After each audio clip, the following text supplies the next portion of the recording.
The Lord's recently been challenging me and inviting me in to recognize His presence. And there's a really good psalm, and it's Psalm 27.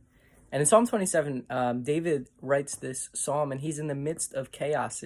He says that there's enemies pursuing him, there's trouble around him, and I feel like we can relate to that.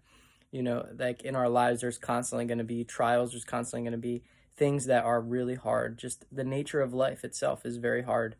Um, and that's the reality of life. But David says in that psalm, Psalm 27, he says, "One thing have I asked of the Lord, and this I'm going to seek after." See, it's not enough to just ask God for something. Sometimes God wants us to seek after it.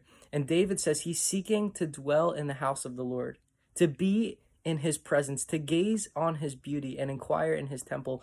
And the question is, man, how often are we seeking to be in God's presence?